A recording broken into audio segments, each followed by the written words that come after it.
TV Câmara, a TV do povo de Natal.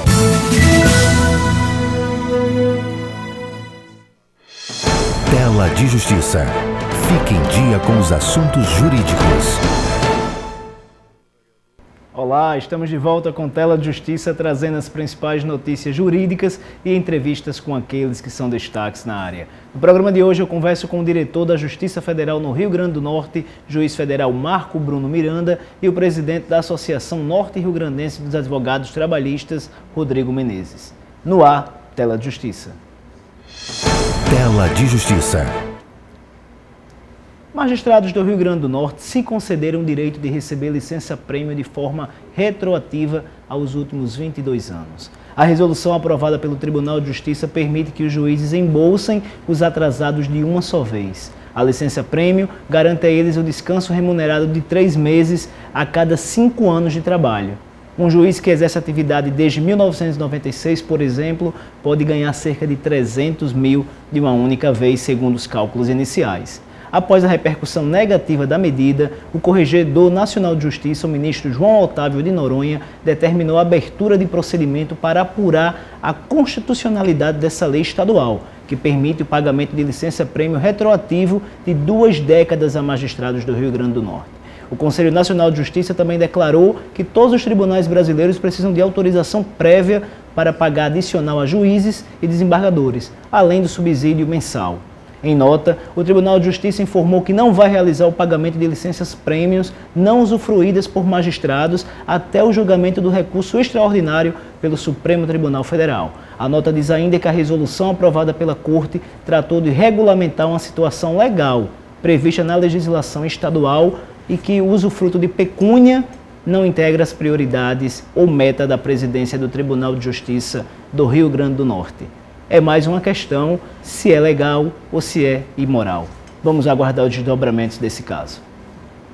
Primeiro órgão do Judiciário a participar da Campus Party, a Justiça Federal no Rio Grande do Norte lançou o Hackathon Justiça na Ponta dos Dedos, onde um grupo de hackers simulava uma grande maratona para desenvolver soluções tecnológicas para a melhoria da promoção da justiça.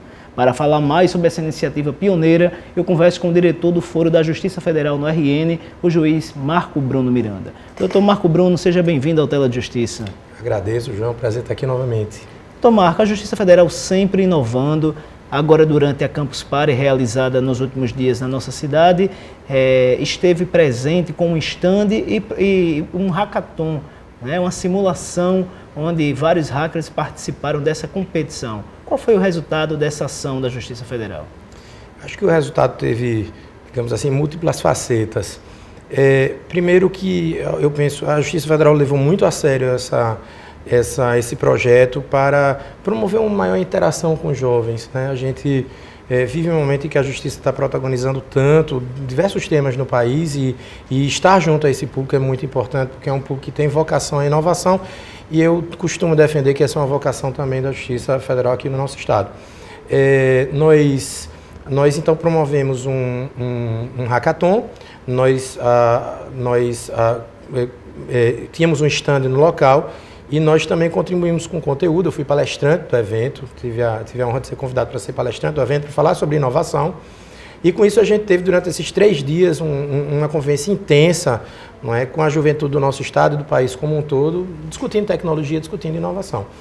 No que se refere ao hackathon... Quais foram os resultados obtidos pelo hackathon? Exato. No que se refere ao hackathon, nós tivemos a premiação com 3 projetos muito interessantes, todos envolvendo inteligência artificial. Nossa ideia era começar a pensar, ou pensar mais intensamente, já que pensamos nisso há algum tempo, o uso da inteligência artificial como auxílio ao aprimoramento da prestação jurisdicional. Então, 3 grupos foram premiados. O primeiro dele desenvolveu uma ferramenta muito típica de inteligência artificial que permite ao juiz analisar com um maior subsídio as tutelas de urgência que lhes são solicitadas pelas partes e pelos advogados.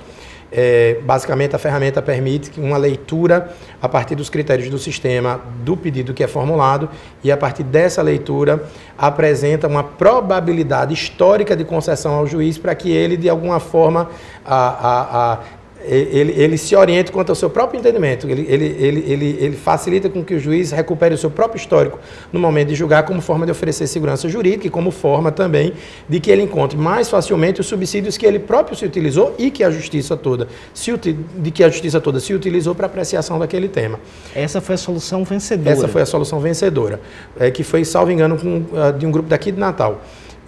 Em segundo lugar, foi um projeto de simplificação da linguagem jurídica e mais propriamente judicial, né? Basicamente era um aplicativo que foi desenvolvido com inteligência artificial que apresentava a informação processual à parte do processo e que simplificava a linguagem. Então, só um exemplo, a partir de uma combinação de elementos do algoritmo, no momento em que o juiz julga procedente, o algoritmo lê julga procedente como o juiz concordou com o seu pedido e simplifica a parte da informação processual, que não vai se resumir naturalmente a essa informação específica. Então, qualquer informação específica que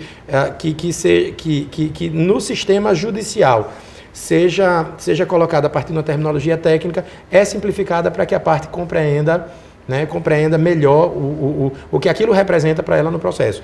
Isso é muito importante para a parte, né? Algumas pessoas questionaram, mas qual é a relevância disso para a justiça? É relevante para a justiça porque a justiça tem que pensar também no cliente, e pensando no cliente ela facilita também o seu próprio trabalho, porque diminui o impacto do atendimento ao público pela justiça. Então, isso vai trazer ganhos também de produtividade. Indiretamente ganhos de produtividade, porque os nossos servidores que passam muito tempo explicando e precisam explicar à população o que realmente está acontecendo no processo, hoje tem uma ferramenta que vai facilitar essa explanação ao cidadão. E qual foi a terceira solução, doutor Marco? Em terceiro lugar, foi um algoritmo que foi desenvolvido para facilitar a captação de uma prevenção de uma demanda judicial. Esse algoritmo ele é fantástico, ele quando completamente desenvolvido e for aplicado, porque se ele for implantado em todos os sistemas judiciais do país, vai ficar praticamente impossível você fraudar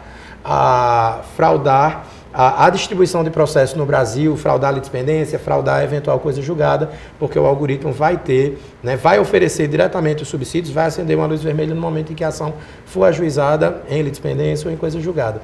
Então é um algoritmo realmente, também uma ferramenta muito interessante para a gestão da justiça. Após a escolha, a seleção dessas possibilidades que foram apresentadas durante o hackathon, o que a Justiça Federal vai fazer a partir de agora? Nós temos uma residência em tecnologia da informação, e a ideia é que esses códigos que estão eles já funcionam, mas eles precisam de uma customização final, né? Portanto, que esses nossos residentes em TI tenham a oportunidade de se debruçar sobre esse código, porque o código é livre, né? É regra da Campus Party, que a sociedade como um todo pode se beneficiar do produto dos hackathons, porque só para, acho que nem todo telespectador sabe, hackathon é uma maratona de hackers, e aí essa palavra hacker, ela ficou estigmatizada no curso da história, porque a gente pensa naquelas pessoas que invadem sistemas. Hackers, na verdade, são programadores e podem ser programadores do bem. Então a ideia é que esses programadores do bem, pessoas que querem ajudar a sociedade, né, se dediquem na Campus Party a criar alguma coisa, né, promover inovação tecnológica para auxiliar a população como um todo. Contribuir, né, para o desenvolvimento da sociedade e da justiça. Exatamente. Então, tanto a Justiça Federal como qualquer outro órgão da justiça pode se apropriar desse produto, desenvolvido sim, né, por iniciativa da Justiça Federal do Rio Grande do Norte, para aprimorar os seus serviços. Então, assim, foi algo que nós daqui do Rio Grande do Norte produzimos para a justiça brasileira como um todo. Foi um pioneirismo. A primeira justiça a participar de uma Campus Party foi a Justiça Federal do Rio Grande do Norte. Segundo nos disseram no mundo inteiro, porque a Campus Party é um evento internacional. Foi o primeiro órgão do judiciário do mundo a participar. Doutor Marco, o senhor também palestrou sobre inovação no judiciário. A Justiça Federal do Rio Grande do Norte, ela tem essa atuação reconhecida por estar sempre em busca de inovação. Quais são as iniciativas hoje desenvolvidas que preconizam isso? A gente tem uma cultura de inovação de fato, João. O que é interessante da inovação é que às vezes a população ou mesmo o profissional do direito só identifica a inovação quando está diante de algo muito grandioso. Quando na verdade a inovação basicamente, e pensando na inovação do serviço público, é basicamente uma iniciativa que consiga agregar valor público ao serviço prestado. Né? Valor público ao serviço prestado. Você está diante de uma organização, de uma instituição que tem uma missão específica, né? E você consegue, diante de um problema surgido, agregar algo àquilo que não é típico daquela missão específica. Né? Então, pode ser brincadeira, mas tem uma inovação nossa que eu sei que você conhece porque já nos visitou, que agora está sendo objeto de aulas na Universidade de Harvard. É algo muitíssimo simples. Desde que nós recebemos os juizados especiais federais, que nós começamos a ter um fluxo maior de crianças nos nossos prédios. E, resumindo um pouco a história, porque ela é longa, mas o fato é que a gente terminou criando uma política pública de implantação de brinquedotecas em todos os nossos fóruns.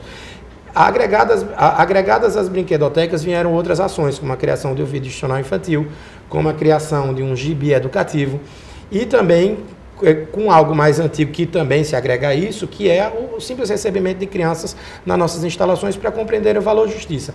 E a específica estratégia de colocar essas crianças nos centros de conciliação, nas áreas de conciliação, como um instrumento de disseminação da cultura de paz às crianças num país tão violento como o Brasil se transformou. Ou seja, é uma coisa tão simples, a gente não pôde comprar com verba pública porque os órgãos de controle poderiam colocar alguma objeção à aquisição de brinquedos com verba pública.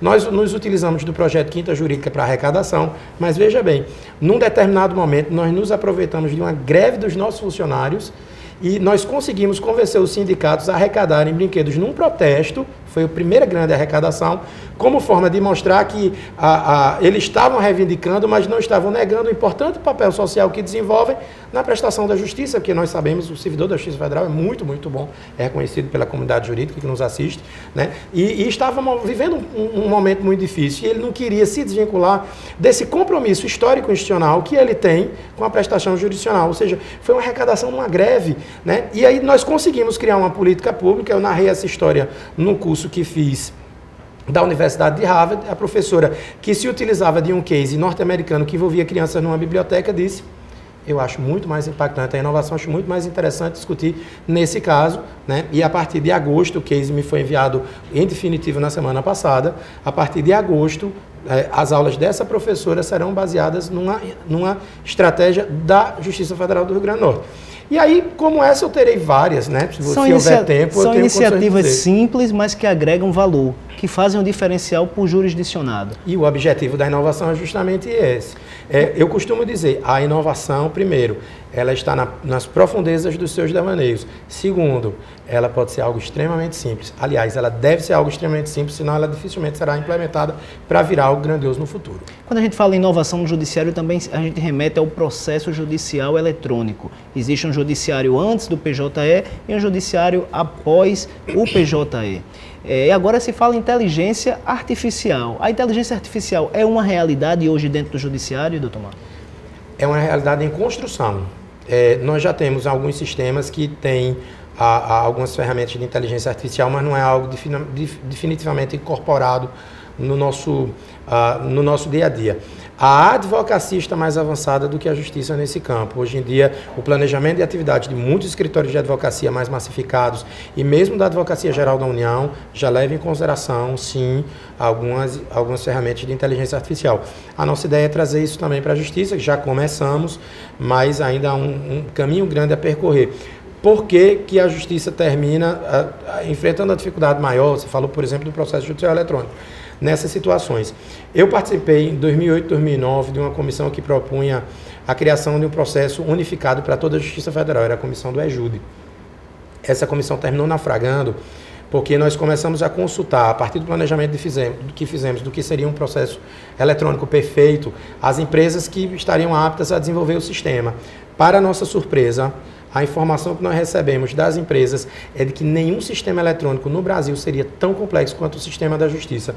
Para o sistema dos nossos sonhos, haveria necessidade de 7 anos para desenvolvimento e algumas dezenas de milhões de reais. E aí o projeto terminou naufragando para ser esse projeto perfeito, porque seria, primeiro, economicamente inviável e mesmo do ponto de vista técnico seria inviável, porque depois de 7 anos a tecnologia estaria obsoleta. Então, nessas discussões, eu sei que muita gente se queixa de certos sistemas de processo judicial eletrônico. O grande problema é que o processo judicial eletrônico, ele tinha que ter começado, e como começou, hoje ele é muito melhor do que era no início, e ele tinha que ter começado como começou, porque senão a inovação não se concretizaria. Pode até ficar a imagem do que era o processo judicial eletrônico no início, mas o fato é que qualquer desenvolvimento de sistema puramente inovador, né, ou marcadamente inovador, é algo que se faz de forma progressiva e colaborativa. colaborativa. Se as pessoas não tiverem um olhar, né, como um todo, mesmo o usuário, não é só o usuário da justiça, o usuário externo, esse olhar, né, de estar pronto para colaborar para que ele melhore, ele não vai acontecer, né, essa melhoria não vai vir. Então, progressivamente, o que a gente vai ver no curso dos anos é esse processo judicial eletrônico sempre melhorando porque as dificuldades vão sendo enfrentadas conforme elas apareçam. O senhor também é uma referência hoje na magistratura nacional nas práticas de conciliação. Inclusive faz parte agora, foi nomeado recentemente para a principal comissão nacional sobre a conciliação. Como é que está sendo o desenvolvimento desse trabalho dentro do CNJ? Essa é uma política antiga. Quando essa política de conciliação começou, eu fazia parte da comissão respectiva no CNJ, aquela que criou aquela primeira semana da conciliação. Depois eu me afastei um pouco, porque eu tinha uma ideia de que conciliação não funcionava para a Justiça Federal em certos aspectos e ainda defendo, né? E isso terminou resultando numa política diferente nessa área negociativa para a Justiça Federal do Rio Grande do Norte, que terminou sendo replicada nacionalmente, não no CNJ, mas no Conselho Nacional de Justiça. Então, basicamente, o CNJ trabalha mediação e conciliação como mecanismos alternativos de conflito, mas não pensam também estratégias preventivas, que é o que a gente está fazendo numa outra comissão, de que eu faço parte no Conselho da Justiça Federal, que é o Centro de Inteligência da Justiça Federal. O Centro de Inteligência da Justiça Federal foi uma política nacionalizada a partir de uma ideia, também você falou em inovação da Justiça Federal do Rio Grande do Norte, que foi a antiga Comissão de Prevenção de Demandas, que por ordem nacional, né, por ordem do Conselho da Justiça Federal, foi transformada em Centro Local de Inteligência, que é também uma técnica negociativa, apenas não é uma técnica de negociação, de conciliação, porque a conciliação é uma técnica que recai mais diretamente sobre o objeto. E a ideia do Centro de Inteligência, que aí essa é uma ideia diferente, até para que a advocacia, né, os procuradores se lhe agreguem, é uma ideia de tratar o tema preventivamente, sem precisar do ajuizamento da ação judicial, diferentemente do que acontece com a conciliação. Porque no caso da conciliação, ainda que ela seja pré-processual, o fato é que o conflito existe. A nossa ideia é trabalhar antes do conflito. Vou citar como exemplo algo que tem fascinado as pessoas que têm descoberto essa iniciativa no país. Nós descobrimos que existia uma grande incidência no litoral norte do Rio Grande do Norte de pessoas presas por pesca ilegal de lagosta. E os pescadores estavam reincidindo, né? E como nós temos a comissão, o juiz de Seramirim, o doutor Alisson Bezerra, nos trouxe essa questão porque estava vendo as pessoas se repetirem nas salas de audiência, o que não é bom, em particular em matéria criminal. E nós resolvemos afetar esse tema, a nossa então Comissão de Prevenção de Demandas, hoje Centro de Inteligência, e terminamos nessa estratégia realizando uma audiência pública a partir de algo que foi dito na audiência por um pescador. Essa lei é injusta. Para se resumir a história, a gente descobriu que existe um certo consenso nacional no sentido de que a norma penal em branco, que é editada pelo IBAMA, ela inviabiliza indiretamente a própria pesca de lagosta em si, que é lista nos termos da lei, desde que devidamente controlada.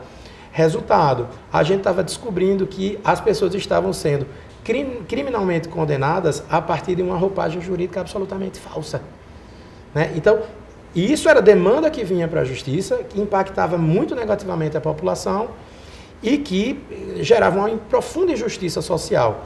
Para resumir a história, a partir desse nosso trabalho, o nosso juiz virou interlocutor do Comitê Nacional do IBAMA, que está discutindo esse tema, porque ele reconhece que há um problema jurídico a ser objeto de reflexão, e muito provavelmente esse trabalho poderá modificar a legislação nacional sobre o tema, com impacto, né, muito significativo sobre os processos que vêm à justiça e que congestionam a justiça, e com impacto certamente muito negativo, muito positivo em relação à população que precisa dessa atividade para sobrevivência. Então, esse Centro de Inteligência ele foi nacionalizado porque os ministros do STJ identificaram nisso, assim, considerando a complexidade da litigância atual no Brasil, considerar uma estratégia correta, positiva, né, de se enfrentar propriamente o problema, sem recurso à tradicional litigiosidade, que gera tanto custo, tanto desgaste e tanta inefetividade ao sistema de justiça como um todo. Dom Marco, vamos encerrar a entrevista falando agora de mais um grande projeto da Justiça Federal do Rio Grande do Norte, que é a Quinta Jurídica, que está chegando aí a sua 100ª edição. Um marco importante para esse projeto que já levou tanto conhecimento para a comunidade jurídica potiguar. O que a Justiça Federal está preparando para essa 100ª edição? Eu lhe agradeço pela pergunta, porque o seu programa é um importante espaço para a divulgação e é o primeiro, né, na verdade é o primeiro programa a trazer o evento. Nós vamos fazer essa Quinta Jurídica em forma de seminário nos dias 24 e 25 de maio, né, é a Quinta Jurídica número 100.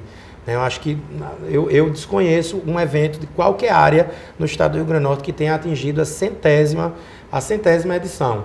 E aí tem uma programação especial que não será necessariamente temática, mas que terá a presença de alguns nomes de envergadura nacional.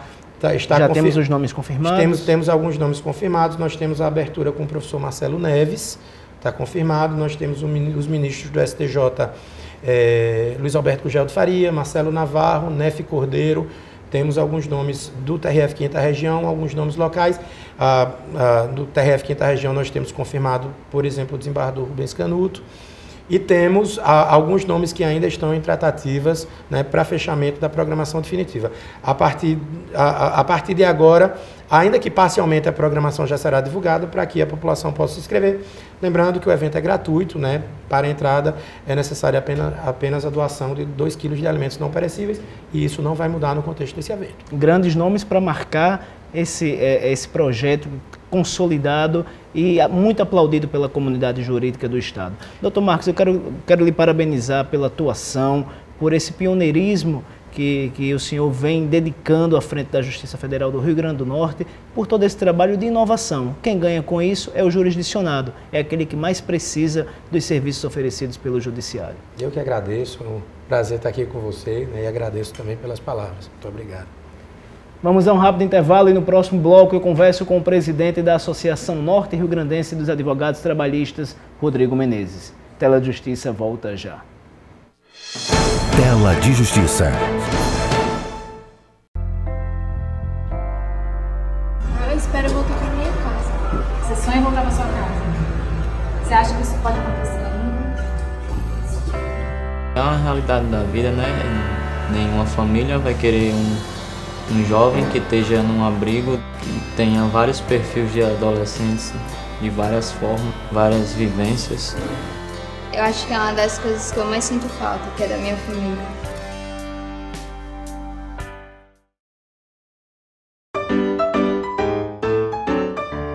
Marina jogou essa garrafa de refrigerante no lixo seco. A garrafa foi apanhada pelo catador João e transformada nesse pote de iogurte. Maurício comprou, bebeu o iogurte e jogou o pote no lixo seco. Aí veio o catador João e ajudou a transformar o pote de iogurte em sacola plástica. Vovó Irene usa a sacola para levar as compras para casa. Depois de usada, a sacola foi para o lixo seco. E junto com outras sacolas, se transformou em mais uma garrafa PET. Você pode fazer o mesmo. Separe o lixo úmido do lixo seco e ajude a construir um mundo melhor. Repense, reaja, recicle.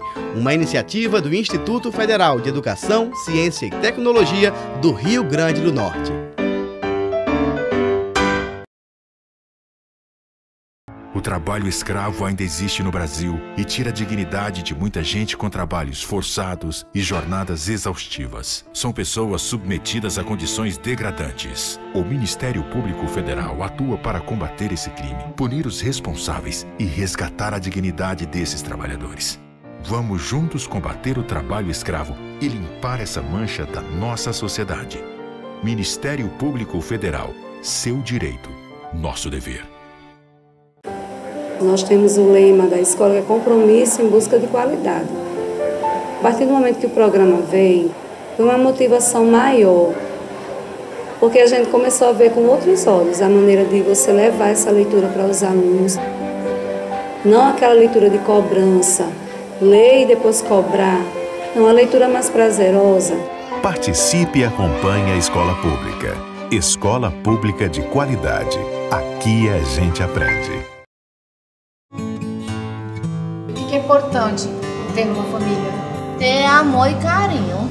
Eu queria ser mãe, né? Então, independente de qual idade dessa criança, qual a cor dessa criança, qual o sexo dessa criança. Deus me ajudou e me deu a família. E meu irmão, que foi minha chave, que abriu minha porta e me deu uma família. Hoje eu não tenho mais medo porque eu tenho uma pessoa que cuida de mim. Tela de Justiça. De volta com Tela de Justiça. A reforma da legislação trabalhista, em vigor desde novembro do ano passado, fez despencar em 47% o número de processos ajuizados no Tribunal Regional do Trabalho do Rio Grande do Norte. Para falar sobre o impacto da reforma nas ações trabalhistas, eu converso agora com o presidente da Associação Norte Rio Grandense dos Advogados Trabalhistas, Rodrigo Menezes. Doutor Rodrigo Menezes, seja bem-vindo ao Tela de Justiça. Olá, João. Uma satisfação muito grande estar aqui mais uma vez com você. Quase 50% de redução nas ações trabalhistas após a reforma que entrou em vigor em novembro do ano passado. Qual o impacto disso, doutor Rodrigo? João, é uma redução considerável, né? Os números não aumentem. Quem tramita nos halls do TRT sente essa redução, com a redução inclusive do número de audiências, obviamente. E é um impacto que efetivamente advém da nova legislação, né? Sabemos que a reforma trabalhista ela ainda gera alguma insegurança jurídica e, apesar de ter tido um viés no sentido de evitar os aventureiros que ajuizavam demandas trabalhistas que certamente eram direitos que não eram certos, mas mesmo assim se buscava o judiciário através dessas demandas, a reforma ela foi além, né? A gente brinca, ela queria cortar na cintura, acabou cortando no pescoço, porque ela acabou tolhendo o direito de ação, acabou tolhendo um direito constitucional de acesso à justiça, e isso tem nos preocupado bastante. Das aventuras jurídicas ou das ações jurídicas? O que é que de fato diminuiu? Olha, eu posso dizer que diminuiu os dois, porque os aventureiros de fato não vão mais arriscar ajuizar novas ações, uma vez que há o risco de condenação em litigância de má-fé e também de honorários sucumbenciais, caso o reclamante não consiga provar aquele direito que ele tem.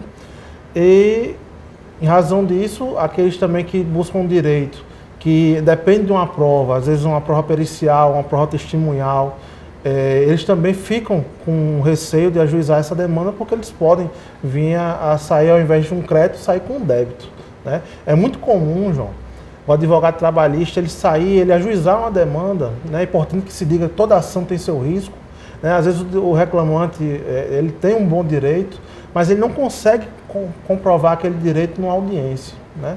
E a gente sai da audiência, tanto o reclamante como o reclamado, achando que foi boa a instrução, e quando chega a sentença é aquela surpresa de que é uma decisão contra o que você esperava. Então, isso não é má fé, né? Apenas é uma questão que decorre do próprio processo, que as partes, utilizando os meios que lhes são garantidos em lei, não conseguem, mesmo assim, demonstrar o direito que buscam através dessa demanda e acabam perdendo o processo. Isso não quer dizer que uma das partes venha estar litigando de má fé, né? É um risco que é inerente ao processo.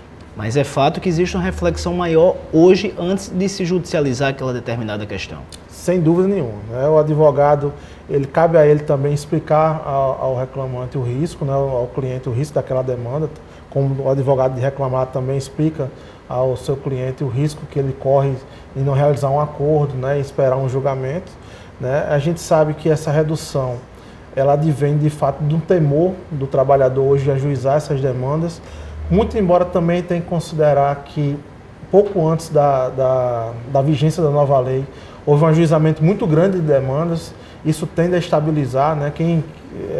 Os advogados correram antes da vigência e ajuizaram logo para que não pegassem já esse risco de condenação em honorários sucumbenciais. Mas com o tempo, a gente espera que os tribunais vão estabilizar a jurisprudência e vai dar maior segurança, a segurança realmente jurídica, para que as partes possam ajuizar demandas perante o judiciário com maior segurança, efetivamente. Foram 13 anos de tramitação até a aprovação da lei. Muito se questiona ainda sobre os debates, que a reforma ela não foi tão debatida. 13 anos não foi um tempo suficiente para isso, doutor Rodrigo? Não, a reforma, na verdade, João, ela ocorreu em 3 meses. Né? Ocorreu até algo que inesperado, né? A proposta partiu da Câmara dos Deputados, foi para o Senado, né? Nosso sistema de tramitação legislativa ela prevê isso, e o Senado, curiosamente, não apresentou nenhum retoque, né? Nenhuma modificação no projeto de lei, o que iria necessariamente obrigar o retorno para a Câmara dos Deputados. e foi aprovado esperando-se que, através de medidas provisórias, houvessem os devidos ajustes, né? De fato, houve a medida provisória 808, que deve perder a vigência em pouco tempo, mas o que a gente pode dizer é que, de fato, não houve qualquer discussão profunda numa legislação que atinge milhões de brasileiros, um debate verdadeiro, efetivo, né? Infelizmente, a sociedade ficou sentada esperando ver isso acontecer, e hoje estamos aí vendo o resultado, né? A legislação é de toda ruim, não. Há evolução em alguns pontos. Quais são essas evoluções? Apesar de todas as críticas inerentes à lei que aí está posta, não tem mais como retroagir, quais são as evoluções que são colocadas? Eu vou dizer o primeiro ponto positivo é para o advogado, né, que é a contagem dos prazos em dias úteis, ao que era do CPC e que não nos atingia. Segundo, a possibilidade de rescisão de comum acordo, que era uma coisa que não existia no direito brasileiro, né? O trabalhador ele pode chegar para o seu empregador e fazer uma rescisão recebendo seu FGTS até 80% dele, metade do aviso prévio, metade da multa rescisória, sem seguro-desemprego. Ele deixa o contrato de trabalho. E quanto aos honorários de sucumbência? Deveria ser um ponto positivo, mas da forma que ele está, ele não é positivo, porque ele pode impor justamente ao trabalhador, a parte mais frágil da relação trabalhista, né, um ônus que ele não pode ter, porque a nova lei, ela diz que até quem é beneficiário da justiça gratuita vai ter que arcar com esse custo. Essa é uma grande crítica, é isso que a gente fala que pode vir a tolher o direito de ação, né, o de acesso à justiça. Doutor Rodrigo, vamos falar agora sobre a atuação da Associação Norte-Rio-Grandense dos Advogados Trabalhistas. Você recentemente foi reconduzido para mais um mandato à frente da ANATRA, essa entidade tão representativa para todos aqueles que militam na Justiça do Trabalho. Quais são hoje as principais ações que a ANATRA vem desenvolvendo? A associação ela vem pontuando especialmente na capacitação, né? Ano passado fizemos diversos cursos, trouxemos 4 ministros do TST, acho que nenhuma entidade regional conseguiu isso, né? Foi algo inédito, né? E a gente espera que a advocacia continue prestigiando nossos cursos. Realizamos convênios, temos convênios com restaurantes, escolas de inglês, academias, cursos preparatórios. Então, assim, nossa gama hoje de atuação ela é bem vasta, né? Realizamos reuniões periódicas para acompanhar as discussões trabalhistas de perto, né? Não só apenas no grupo de WhatsApp, que é muito comum hoje, mas o advogado vai lá ver a presença da ANATRA. Acompanhamos as audiências de correição, que é muito importante, inclusive no interior, né? Ouvimos antes a advocacia para poder passar na audiência quais são os problemas. Então, assim, nossa atuação realmente, ela apesar de focarmos nesse momento de reforma trabalhista, de novo CPC, que também é recente, 2 anos. 2 anos de vigência da nova lei. No preparo do advogado para a sua atuação, achamos isso realmente a nossa grande meta para a associação. Nós também vislumbramos esses outros lados, de convênios e de atuação próxima do advogado trabalhista. E é um trabalho reconhecido por todos aqueles que militam na seara trabalhista. Eu não vou dizer todos, porque toda unanimidade é burra, né? Como dizem. Mas, certamente, graças a Deus, a grande maioria tem nos apoiado. E as críticas também são bem-vindas, né? As críticas constroem e fazem a gente refletir onde é que a gente está errando, onde a gente pode melhorar. Fazem parte do processo. Sem dúvida. Para o crescimento, para o amadurecimento e para que os serviços que são oferecidos por qualquer entidade estejam de acordo com aquilo que os seus associados, né, entendem e esperam. Recentemente, inclusive, a ANATRA também se posicionou contrária às homenagens que o TRT-RN entregou ao deputado federal Rogério Marinho, relator da reforma trabalhista, e ao empresário Nevaldo Rocha. Qual foi a posição adotada pela ANATRA, doutor Rodrigo? Na verdade, apenas contra o deputado, né? Maior crítica à falta de discussão do projeto de lei, que hoje já é lei, e, de fato, aquela questão que eu repeti de acesso à justiça, né, pela redução do número de processos em razão do temor hoje que o trabalhador tem. Quero deixar claro que é uma posição institucional, né, foi feita uma reunião extraordinária, foi convocada pelos associados, houve uma votação e, de fato, entendeu-se que não haveria o que se opor contra o empresário Nevaldo Rocha, talvez até no meu entendimento, né, pessoal. Essa homenagem vinha de forma tardia, uma vez que é o maior empresário da história do Rio Grande do Norte, já foi homenageado, inclusive, pelo próprio TST. Mas o deputado Rogério Marinho, por sua atuação, pelas críticas ferozes que ele faz em relação ao número de processos trabalhistas, em relação à própria Justiça do Trabalho, né? Então os associados, a coletividade, decidiu por emitir a nota, lamentando que a homenagem que viesse partisse da própria Justiça Laboral a quem de fato a critica tão veementemente. Foi uma homenagem muito criticada por servidores, por magistrados, por advogados e por toda a sociedade. Mas o fato é que o TRT-RN entregou a ordem do mérito judiciário ao deputado federal Rogério Marinho e também ao empresário Nevaldo Rocha. Com toda a independência do TRT, a gente também não teve esse cuidado de não acharem que queremos intervir de alguma forma na instituição. A gente respeita, nós estamos no Estado Democrático de Direito, as ideias que surgem devem ter o seu devido respeito, mas de fato a Advocacia Trabalhista lamentou a entrega dessa comenda ao deputado.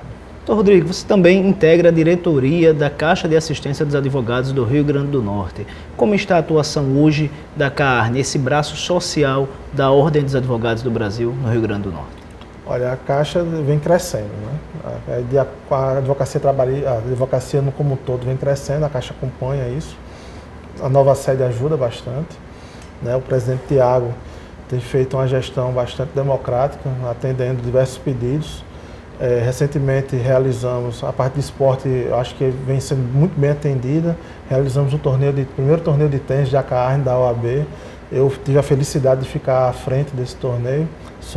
Apesar do peso e da condição física, sou um amante do esporte, então fiquei muito feliz em estar à frente desse projeto. E a campanha de vacinação vem aí em maio, né?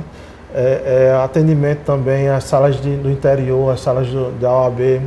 Tiago vem buscando orçamento para poder atender as subseccionais. Tenho certeza que ao término desses 3 anos, a CAARN, toda a diretoria, eu não posso deixar também de citar o trabalho de Cristina, de Estelita, de Dr. Murilo, né? Somos muito unidos e tenho certeza que ao final dos 3 anos vamos ter um saldo muito positivo. Estamos em ano de eleição da OAB. Os destinos da seccional Potiguar será definido em novembro, no próximo mês de novembro. Perfeito. O que é esperar das eleições que se aproximam? Olha, eu confesso a você que eu estou no momento mais de procurar a gestão, né? Procurar contribuir com a advocacia.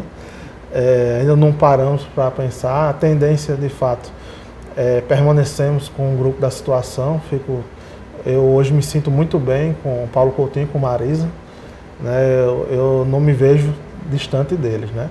Mas certamente a advocacia saberá escolher bem o seu representante e aquele que vier a assumir a próxima gestão, o próximo triênio, poderá fazer um bom trabalho e, quem sabe, continuar o trabalho que vem sendo pelo Paulo Coutinho. Na sua opinião, esse grupo que hoje você integra está conseguindo dar resposta à advocacia potiguar? Certamente. Eu vejo Paulo um presidente muito trabalhador. Ele e Marisa, eu acompanho muito perto, né? Eu sou sócio de Marisa. Vejo Marisa Almeida, vice-presidente da OAB. Perfeito. Que a amizade me permite falar só Marisa, Marizinha. Mas eu vejo eles dois, vocês podem ir todas as noites na OAB, que eles vão estar lá trabalhando. Se não estão lá, estão no interior, buscando tudo que for mais acessível, mais importante para o advogado, eles vão estar fazendo por eles. Então, assim, eu acredito muito no trabalho deles, não só deles, mas como toda a diretoria, Priscila, Caleb, Beto, Carlos Alberto. E o conselho também, temos excelentes conselheiros, pessoas que buscam. Eu vou repetir o que eu disse em relação à advocacia trabalhista. Não há unanimidade, não há uma gestão perfeita. Mas dentro do que a gente pode ter, eu tenho certeza que é o melhor que a advocacia potiguar teria, é o trabalho hoje de Paulo Coutinho e Marisa Almeida. Vamos acompanhar os desdobramentos, os cenários que serão montados aí para as eleições que se aproximam no próximo mês de novembro. Doutor Rodrigo, eu agradeço pela sua participação aqui no Tela de Justiça. Conversamos sobre reforma trabalhista, sobre a atuação da Natra e encerramos com a OAB, com a atuação da Seccional Potiguar e a sua opinião sobre as eleições que se aproximam. Muito obrigado e até a próxima oportunidade. Eu que agradeço, queria fazer o convite aos que nos assistem para que se filiem à Associação Norte-Rio-Grandense dos Trabalhistas através do site, né, anatra.adv.br, e venham contribuir com essa luta que é diária. Né? Tela de Justiça termina aqui. Acompanhe as notícias jurídicas no www.jurinews.com.br. Obrigado pela companhia e até o próximo programa. Tela de Justiça. Fique em dia com os assuntos jurídicos.